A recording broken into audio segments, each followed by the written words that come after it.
प्रक्रिया तत्काल प्रभाव से स्थगित हुई।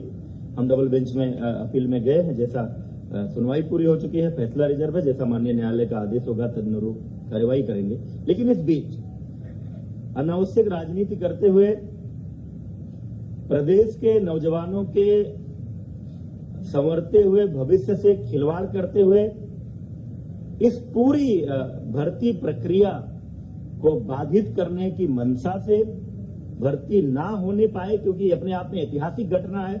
ऐसी परिस्थिति में भर्ती करना, ऐसा करने से योगी सरकार की संपूर्ण देश में एक अलग तरह की छवि बनने वाली है, बन रही है। उसको बाधित करने के लिए राजनीतिक मंशा से कई सारी बातें कही गई हैं, कई सारे आरोप लगाए गए हैं, कई प्रश्न आए हैं पब्लिक डोमेन में, मीडिया के माध्यम से भी, अन्य माध्यमों से भी। इसलिए हमने ये उचित समझा कि ऐसे प्रश्नों का उत्तर आप सभी के सामने सामूहिक रूप से आना चाहिए। उन्हीं बिंदुओं को लेकर आपके बीच है एक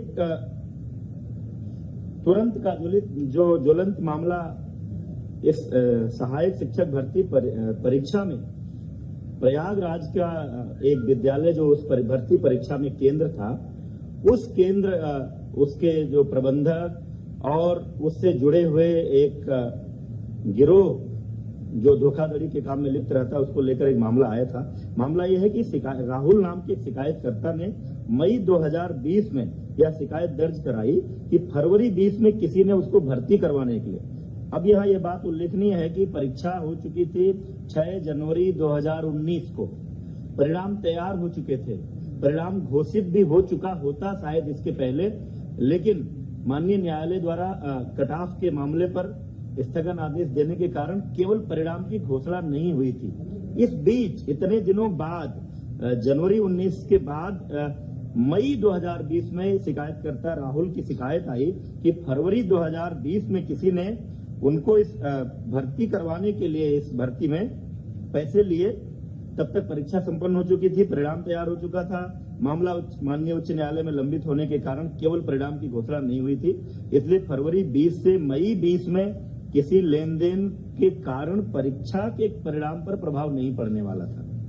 परंतु फिर भी शिकायतकर्ता की शिकायत को गंभीरता से लेते हुए तत्काल प्रयागराज पुलिस ने कार्यवाही की और शिकायतकर्ता द्वारा दी गई सूचना के आधार पर डॉक्टर KL पटेल, जो किसी प्राथमिक स्वास्थ्य केंद्र में चिकित्सक हैं, संतोष कुमार बिंद जिसके लेखपाल होने की जानकारी आ रही है, तथा इनसे जुड़े हुए अन्य 11 लोगों को, कुछ को 6 जून को, कुछ को 8 जून को, कुल मिलाकर के 11 लोगों को गिरफ्तार किया गया। इनसे पूछताछ के आधार पर यह जानकारी मिली कि उक्त गिरोह चंद्रमा यादव, प्रबंधक पंचम लाल आश्रम उच्चतर माध्यमिक विद्यालय प्रयागराज से 60 गांठ कर उक्त विद्यालय में परीक्षा देने वाले परीक्षार्थियों की गैर कानूनी ढंग से मदद करता है और उसके बदले धन वसूली करता है। उक्त जानकारी के आधार पर शासन ने उक्त मामले की गहन जांच और दोषियों के खिलाफ कड़ी कार्रवाई, और चूंकि किसी एक भर्ती केंद्र परीक्षा केंद्र पर कई जिलों के अभ्यर्थी हो सकते हैं, इसलिए यह पूरा मामला STF को सौंप दिया गया है पूरी इस जांच के लिए कि क्या इस भर्ती परीक्षा केंद्र पर, इस सेंटर पर किसी तरह की कोई गड़बड़ी हुई है या उस गड़बड़ी का लाभ उठाकर कहीं किसी अभ्यर्थी को उसका लाभ तो नहीं मिला, उसके कारण परिणाम तो नहीं प्रभावित हुआ है, कोई मेरिट में तो नहीं आया। यदि जांच में यह प्रमाणित होता है कि कुछ अभ्यर्थियों ने गलत तरीके से अंक प्राप्त कर भर्ती परीक्षा उत्तीर्ण की है, तो उनको डिबार करेंगे और अब तक की जांच पड़ताल के आधार पर उक्त परीक्षा केंद्र को भविष्य में होने वाली किसी भी भर्ती परीक्षा के लिए डिबार करके उसके प्रबंधक और अन्य संबंधित जो स्टाफ इसमें शामिल पाया जाएगा, उसके खिलाफ कार्रवाई की जाएगी। इसी भर्ती परीक्षा में कतिपय लोगों द्वारा किसी सामान्य वर्ग की अभ्यर्थी जिसका सरनेम तिवारी है, उनके OBC कैटेगरी में चयन का भी आरोप लगाया गया है। इस संबंध में आप सब जानते हैं, ये पूरी प्रक्रिया आवेदन की ऑनलाइन है। अभ्यर्थी ऑनलाइन जाकर के जो प्रविष्टियां भरता है, उन्हीं प्रविष्टियों के आधार पर हम सारी लिस्ट तैयार करते हैं, कौन किस कैटेगरी में है, किसके क्या अंक हैं, और फाइनली जो भर्ती परीक्षा में अंक आए हैं उसको जोड़कर और उनके जिलों की वरीयता लेकर हमने मेरिट लिस्ट तैयार की है। अभी किसी का डॉक्यूमेंट वेरिफिकेशन नहीं किया गया था, काउंसलिंग होती ही इसीलिए है। जो 3 जून से 6 जून तक काउंसलिंग होनी थी, काउंसलिंग एग्जैक्टली डॉक्यूमेंट वेरिफिकेशन ही है, उसमें प्रमाण पत्रों की जांच होनी थी। और उसी में कोई व्यक्ति अगर लिखता है कि वो फला कैटेगरी में है, ओबीसी में है, एससी में है, एसटी में है या दिव्यांग में है, तो उसके सक्षम अधिकारी द्वारा प्रस्तुत प्रमाण पत्र वहां दिखाए जाने पर ही आरक्षण का लाभ मिलना है, अन्यथा नहीं मिलना है। यद्यपि कि कई ऐसे भी मामले आते हैं कि कुछ लोगों के सरनेम कुछ भी रहते हैं, लेकिन वो किसी दूसरे संबंधित जाति से बिलोंग करते हैं, उसका प्रमाण पत्र उनके पास होता है। जैसे कोई गोसाई है अगर, और वो अगर तिवारी लिखता है, पाठक लिखता है, कोई टाइटल लिखता है, लेकिन मूलतः उसकी जाति अगर गोसाई दर्ज है, तो चूंकि गोसाई जाति पिछड़ी जाति में आती है तो उसको उसका लाभ मिलेगा। लेकिन ये जो भी मामला है, ये अंतिम रूप से अभ्यर्थी को लाभ तभी मिलेगा जब वो काउंसलिंग सेंटर पर उससे संबंधित प्रमाण पत्र प्रस्तुत करेंगे। इसलिए अभी किसी के लाभ मिल जाने का सवाल ही नहीं उठता है। कतिपय लोगों द्वारा आरक्षण की प्रक्रिया को लेकर भी सवाल खड़े किए गए हैं। कई बार ये बातें हो रही हैं। आप सब जानते हैं, इस देश की पूरी विधि द्वारा स्थापित एक प्रक्रिया है। 50% सीटें किसी भी भर्ती परीक्षा में अनारक्षित होती हैं। 50% में ओबीसी, एससी, एसटी का अलग अलग आरक्षण है। 50% अनारक्षित सीटों पर मेरिट के आधार पर, चाहे वो जिस संवर्ग के लोग हों, चाहे वो ओबीसी हों, एससी हों, एसटी हों, जिनकी भी मेरिट ऊपर होती है, वो सभी लोग इस अनारक्षित वर्ग में चयनित होते हैं। इस भर्ती में भी यही हुआ है। किसी को यह भ्रम नहीं होना चाहिए कि अनारक्षित वर्ग में केवल सामान्य जातियों के लोग भर्ती हुए हैं। अनारक्षित वर्ग में सामान्य जातियां भी हैं, ओबीसी भी हैं, एससी भी हैं, एसटी भी हैं, जिनके अंक आए हैं वो हैं इसमें। लेकिन माननीय उच्च न्यायालय का एक निर्णय था पोस्टिंग को लेकर के, जनपदों के आवंटन को लेकर के, कि भले ही कोई अपने अंकों के आधार पर ओबीसी या एससी अनारक्षित वर्ग की मेरिट में आ रहा है, तो भी जब जनपद का आवंटन होगा तो उसको उसकी कैटेगरी में मानते हुए भी वो आवंटन किया जाएगा। क्योंकि सामान्यतः एक शिकायत होती थी कि कोई आदमी अपने नंबरों के आधार पर अनारक्षित में आ गया, यहाँ नीचे है, तो इस हिसाब से जनपद आवंटन होगा तो वो अपनी वरीयता का जनपद नहीं पाएगा। लेकिन अगर इसको इसकी कैटेगरी में ट्रीट किया जाए तो वहां वो अपनी कैटेगरी के आरक्षित लोगों से ऊपर जाएगा। निश्चित रूप से उसकी मेरिट ऊपर है तो उसकी च्वाइस को प्रायोरिटी देनी चाहिए। और ये कोई हमने नहीं तय किया है, ये माननीय उच्च न्यायालय का निर्णय है। उस निर्णय के आधार पर उत्तर प्रदेश लोक सेवा आयोग भी पदों के आवंटन में यही प्रक्रिया अपनाता है। हमने भी इसी प्रक्रिया को अपनाया है। भर्ती प्रक्रिया अंतिम चरण में थी, काउंसलिंग चल रही थी, ये मैंने बता दिया आपको। माननीय न्यायालय के स्थगन आदेश के कारण हमने काउंसलिंग रोकी है। हम डबल बेंच में अपील में गए थे, उसकी सुनवाई कल पूरी हो गई है। फैसला सुरक्षित है।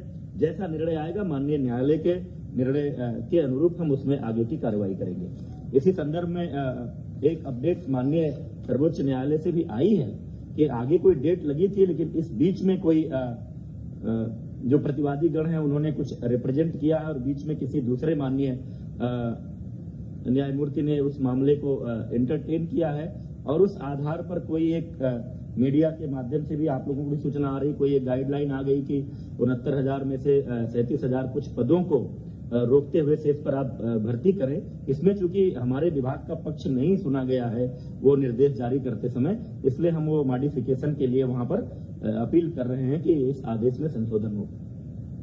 एक अन्य प्रकरण में आया है चर्चा में आप सबके माध्यम से भी, अन्य मामलों से भी, कस्तूरबा गांधी बालिका विद्यालय बड़ौत बागपत में वहां की एक अध्यापिका अनामिका शुक्ला, आरोप यह है कि ये 25 अन्य कस्तूरबा, कुल मिलाकर के 25 कस्तूरबा गांधी बालिका विद्यालयों में कार्यरत हैं और 1 करोड़ से अधिक का भुगतान हुआ है। इस संदर्भ में आपको मैं बताना चाह रहा हूं कि हमने प्रेरणा डिजिटल फ्रेमवर्क बेसिक शिक्षा विभाग में पिछले कई महीनों से लागू किया है, जिसके माध्यम से मानव संपदा पोर्टल हमारा है। उस पोर्टल के माध्यम से हम अपने विभाग में कार्यरत सभी शिक्षकों का पूरा डेटाबेस तैयार कर रहे हैं। हर आदमी का पूरा डिटेल उसमें है। शुरू में ये जो हमारे प्राइमरी और अपर प्राइमरी थे, प्राथमिक और उच्च प्राथमिक, उसमें ये लागू था, लेकिन बाद में 11 फरवरी के एक आदेश के अंतर्गत हम लोगों ने इस फ्रेमवर्क को प्रेरणा तकनीकी फ्रेमवर्क के नाम से जाना जाता है, कस्तूरबा गांधी बालिका विद्यालयों में भी लागू किया है। और उस लागू होने के बाद मार्च से वहां भी जो डेटा फीडिंग की प्रक्रिया शुरू हुई, अब उसमें एक सिस्टम है कि अगर कोई भी सेम डिटेल दूसरी जगह फीड किया जाएगा तो वो हमारा सिस्टम हमको अलर्ट करेगा और उस फ्रेमवर्क के इस्तेमाल के कारण ये मामला पकड़ में आया है। और जो जांच हुई है उस जांच में ये तथ्य सामने आया है कि बड़ौत, हर ब्लॉक में कस्तूरबा होता है, बागपत के बड़ौत ब्लॉक में जो कस्तूरबा गांधी बालिका विद्यालय है उसमें ये कार्यरत शिक्षिका अनामिका शुक्ला जो एक पोस्टिंग वहां पर थी, उस बेस पर चूंकि पहला डेटा वहां मिला, उस बेस पर जो जांच की गई 8 अन्य जनपदों के एक कस्तूरबा विद्यालयों में, यानी कुल 9 विद्यालय। ये जनपद है वाराणसी, अलीगढ़, कासगंज, अमेठी, रायबरेली, प्रयागराज, सहारनपुर तथा अंबेडकर नगर में पूर्णकालिक विज्ञान शिक्षकों की नियुक्ति हुई है। एक का डॉक्यूमेंट है, उस डॉक्यूमेंट का इस्तेमाल हुआ है, उस डॉक्यूमेंट का इस्तेमाल करके अन्य जगहों पर कोई और शिक्षिका अनामिका शुक्ला के नाम से गई है, उस पर नियुक्ति हुई है, ये बात सामने आई है। लेकिन कई जगहों पर योगदान नहीं किया, वहां जाकर के ज्वाइन नहीं किया, कई जगहों पर ज्वाइन करने के बाद लगातार अनुपस्थित है। तो कुल मिलाकर 6 विद्यालयों के माध्यम से अनामिका शुक्ला के डॉक्यूमेंट पर नियुक्त हुई शिक्षिकाओं को 12,24,700 रुपए का भुगतान हुआ है। उक्त मामले की अभी तक की जांच की स्थिति आई है, कहीं और इनके होने का जानकारी नहीं मिली है। पुलिस ने एक शिक्षिका को गिरफ्तार भी किया है, कासगंज में वो त्याग पत्र देने गई थी। 12,24,700 एग्जैक्टली जो अनामिका शुक्ला है वो अभी पुलिस की गिरफ्त में नहीं है। लेकिन साथ ही हम लोगों ने पूरे प्रदेश के 746 कस्तूरबा गांधी बालिका विद्यालयों में लगभग 5,000 शिक्षक और शिक्षिकाओं के डॉक्यूमेंट के वेरिफिकेशन, उनके अभिलेखों की जांच, उनका आधार कार्ड और उनके पहचान पत्र, इन सब की जांच का आदेश दे दिया है, ताकि कहीं और कोई ऐसा मामला हो तो वो भी पकड़ में आ जाए और भविष्य में इस तरह का ना हो। क्योंकि ये नियुक्तियां जिला स्तर पर होती हैं, डाइट प्रिंसिपल की अध्यक्षता में एक कमेटी होती है, उसमें बीएससी होते हैं, एक मनोवैज्ञानिक विशेषज्ञ होते हैं, एक डीएम के नामिनी होते हैं। संविदा पर ये नियुक्ति होती है 1 वर्ष के लिए। हर जिले में जिला स्तर से कोई केंद्रीय नियुक्ति की इसमें व्यवस्था नहीं है, लेकिन आगे से ये फुल प्रूफ व्यवस्था ये इसको करने जा रहे हैं ताकि इस तरह की कोई बात ना होने पाए।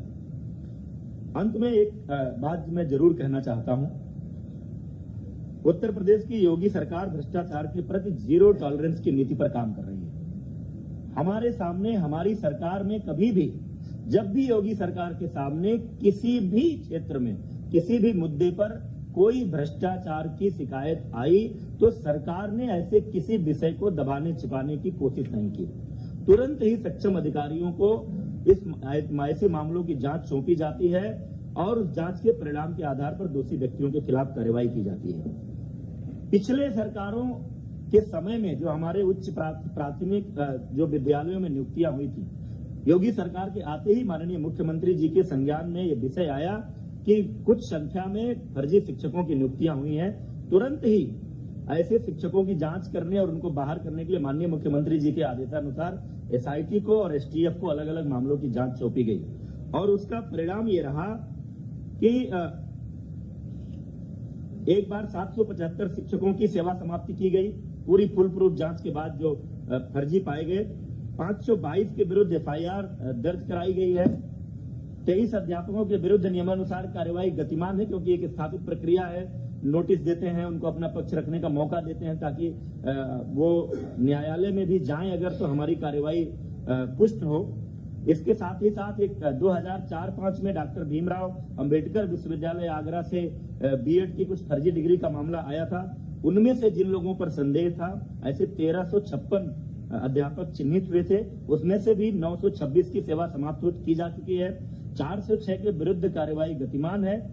इस प्रकार अब तक 1701 ऐसे फर्जी शिक्षकों की सेवा समाप्ति की जा चुकी है तथा 429 के विरुद्ध कार्यवाही गतिमान है। अन्य जहां भी कोई शिकायत आती है किसी फर्जी शिक्षक होने की, तुरंत वो मामला एसआईटी या एसटीएफ को सौंपा जाता है और जांच के आधार पर सावधानी बरतनी पड़ती है कि कोई जेन्युइन शिक्षक इस कार्रवाई का शिकार न हो। जांच के आधार पर हम तुरंत बर्खास्त करते हैं। हमारे कार्यकाल में जितने लगभग 50,000 शिक्षकों की भर्ती जो इसके पहले विभिन्न भर्ती अभियानों में अभी तक हो चुकी है, उसमें से अभी तक किसी फर्जी शिक्षक की नियुक्ति का मामला नहीं सामने आया है। कोई ऐसी शिकायत आएगी तो उसकी भी जांच करेंगे और इसी तरह की कार्रवाई करेंगे। हमारी कार्रवाई को लेकर लोग कोर्ट में गए थे, लेकिन माननीय न्यायालय ने भी बर्खास्तगी की, फर्जी शिक्षकों की बर्खास्तगी की कार्यवाही को उचित ठहराया है और ये कहा है कि जो उत्तर प्रदेश सरकार ने कार्यवाही की है वो विधि के द्वारा स्थापित प्रक्रिया के अनुसार हुई है। यह ऐसी सरकार है जो भ्रष्टाचार मुक्त और पारदर्शी शासन के लिए जानी जाती है। सरकार शिकायतों को तुरंत संज्ञान में लेकर त्वरित जांच कराकर कार्रवाई करती है। फिर भी कुछ लोग ऐसे हैं जिनका खानदानी पेशा ही भ्रष्टाचार और घोटालों का रहा है।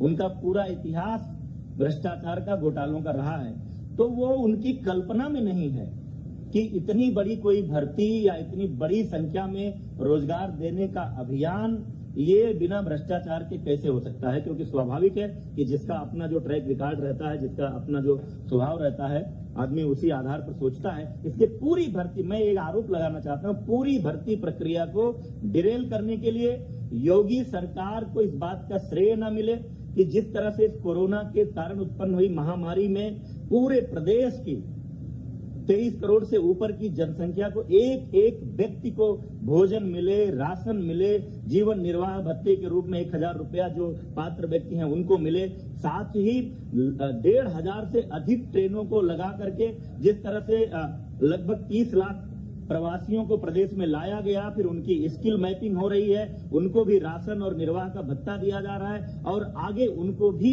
वापस जहां जहां अपने गांव में लौटे हैं उनको रोजगार देने की बात हो रही है।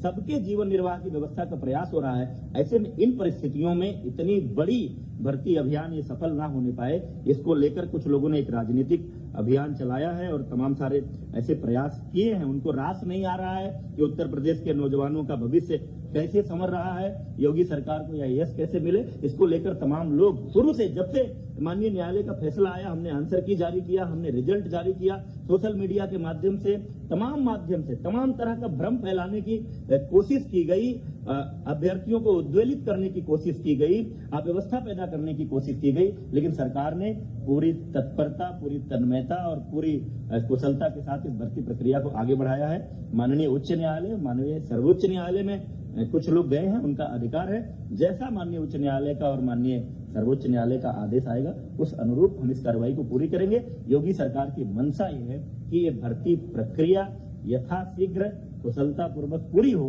प्रदेश के 69,000 नौजवानों को रोजगार मिले और प्रदेश के 69,000 स्कूलों को, हमारे गांव, गरीब, मजदूर, किसान के बच्चे जिन स्कूलों में पढ़ते हैं उसमें पढ़ने वाले बच्चों को गुणवत्तापूर्ण शिक्षा मिले।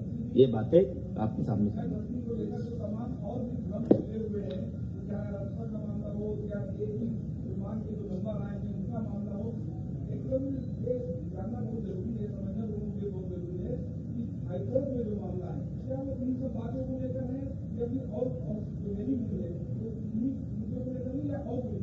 नहीं, माननीय उच्च न्यायालय लखनऊ के सामने जो मामला गया था, लखनऊ खंडपीठ के सामने, जिस पर काउंसलिंग स्टे हुआ, वो मामला कुछ प्रश्नों को लेकर गया था कि कुछ अभ्यर्थियों को ये था कि जिन प्रश्नों के उत्तर हमारा जो परीक्षा नियामक प्राधिकरण है उसकी जो विशेषज्ञ समिति ने जो उत्तर तय किए हैं, जिस आधार पर हमारा रिजल्ट बना है, उनको उस पर आपत्ति थी कि इसका उत्तर ये नहीं कुछ और है। उसको लेकर के जो सिंगल बेंच ने एक फैसला दिया था कि यूजीसी एक विशेषज्ञ समिति बनाए और वो समिति ये तय करे कि इन प्रश्नों के उत्तर क्या होंगे। तो चूंकि उस निर्णय के खिलाफ हम डबल बेंच पे हमने अपील की है, सुनवाई कल पूरी हो गई है, फैसला सुरक्षित है। डबल बेंच का जैसा निर्णय आएगा उसके बाद ही हम उस बात पर निर्णय ले पाएंगे। सुप्रीम कोर्ट में जो मामला गया था माननीय सर्वोच्च न्यायालय में, क्योंकि जब यहाँ न्यायालय ने, सरकार ने जो कट ऑफ तय किया था 97 नंबर अनारक्षित के लिए और 90 नंबर आरक्षित के लिए, और जो मांग चल रही थी जो 45% 40% की, तो माननीय उच्च न्यायालय हमारा स्टैंड का सपोर्ट किया था, हमारे कट ऑफ को माना था कि गुणवत्तापूर्ण शिक्षकों की नियुक्ति के लिए यह सही निर्णय है। तो जो सर्वोच्च न्यायालय में लोग गए हैं उस कट ऑफ वाले निर्णय के खिलाफ गए हैं, वो निर्णय माननीय सर्वोच्च न्यायालय से आना। एक एक करके हो जाए। मैं हाँ